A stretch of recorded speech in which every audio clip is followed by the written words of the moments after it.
Bagaimana hukum pajak dalam Islam? Saya pernah baca hadis bahwa pemungut pajak itu letaknya di neraka.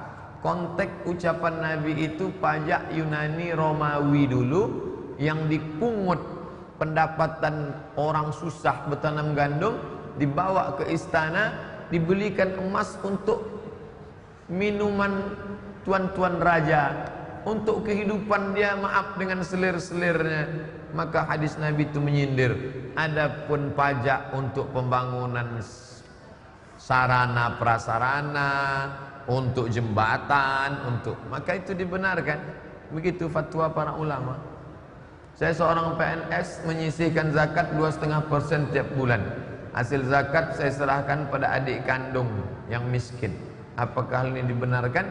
Tak boleh berzakat pada orang yang wajib kita nafkahi. Wajib dinafkahi istri, anak, emak, ayah, mertua. Adapun saudara kandung tak wajib dinafkahi.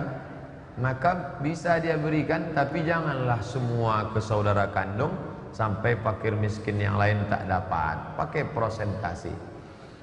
Ustadz, kita sholat fardu, kala memburu Al-Fatihah tak selesai, apakah sholat kita batal? Masuk, imam sudah baca ayat Bismillahirrahmanirrahim, Inna a'tainakal kautsar fasalli li rabbika wanhar. Masuk kita, Bismillahirrahmanirrahim, Alhamdulillahirabbil alamin. Baru sampai Ar-Rahman, dia sudah ruku, Allahu Akbar. Kita ikut saja ruku. Bahkan andai waktu kita masuk dia ruku, kita tetap takbir dua, takbir ihram sekali, Allahu Akbar, takbir intikal sekali, langsung ruku, dapat satu rakaat.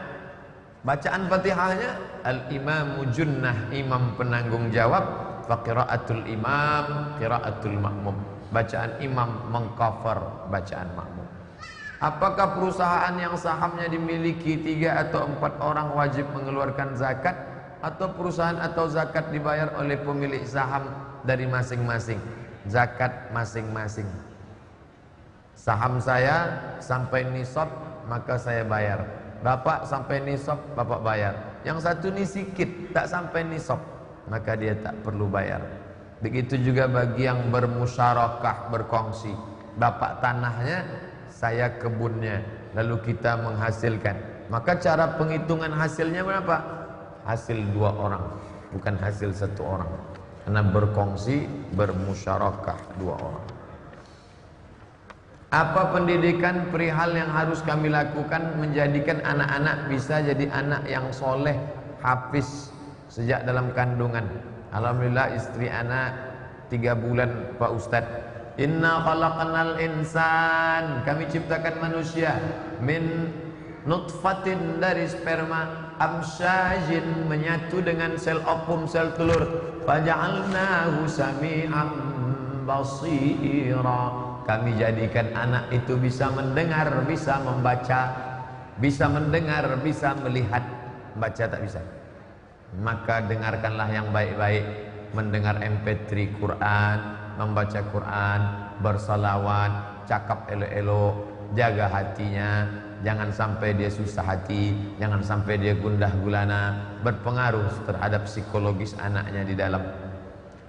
Memiliki seorang abang kandung yang sudah berkeluarga dan dikaruniai 1 anak lelaki, namun kondisi saat ini belum bekerja, masih gantung pada orang tua. Beliau sebenarnya sudah sering ikut tes, namun belum ada rezeki. Minta pencerahan dari Ustadz, apa yang dapat dilakukan agar dapat pekerjaan? Rezeki itu lebih tahu alamat kita daripada kita mengetahui alamat rezeki itu. Tapi jangan gara-gara ini tidur sampai rezeki dipatuk ayam lalu tak bekerja. Jangan hanya mengandalkan ijazah lalu berharap akan pulang ke negeri Gemah Ripah Loh Jenawi ini dengan tebaran karpet merah dan bunga-bunga. Maka kita mesti bertarung. Lihat video Kick Andy. Saya tak setuju dengan orangnya, tapi cerdas pemikirannya. Bagaimana seorang penjual es krim dalam 1 bulan bisa menghasilkan 9.000 tong dengan pendapatan 500 juta per bulan dan bisa menyekolahkan anak-anak tak mampu. Ini kan luar biasa. Jadi kita disuruh berkarya. Wa qul i'malu, berbuatlah, fasayarallahu amalakum wa rasuluhu wal mu'minun. Yang berpangku tangan. Saya ini kan sarjana teknik sipil, harus ini. Kalau tidak saya bekerja, berusaha. Mana punya tanah? Orang Riau punya tanah ditanami macam-macam. Coba tengok orang Padang Panjang dengan beras tagih. Tidak ada tanah kosong tuh depan yang kosong. Ditanam bawang, ditanam sayur, ditanam kentang. Mesir yang katanya tandus, kalau kita naik kereta api kiri kanan mereka tanam bawang, mereka buat irigasi, luar biasa. Harus digarap. Apakah boleh membaca istighfar ketika kita dalam keadaan hadas besar? Istighfar itu zikir. Hadas besar orang boleh berzikir. Subhanallah, alhamdulillah, astaghfirullah, Allahu akbar, la ilaha illallah. Maka ibu-ibu, bapak-bapak yang dalam keadaan hadas besar bukan berarti tak berzikir. Bagaimana cara menghilangkan penyakit riya? Ra'a menengok, riya memperlihatkan amal. Maka samakan antara di kamar sendirian dengan di masjid. Tadi tahiyatul masjid apa ayatnya? Qul huwallah, di kamar juga qul huwallah. Jangan di kamar qul huwallah, di depan orang banyak Ar-Rahman. Nah, ini mesti sama kita.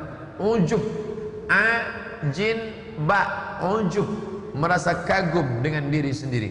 Ijabul mar'i binafsihi unwanu dha'fi aqlihi.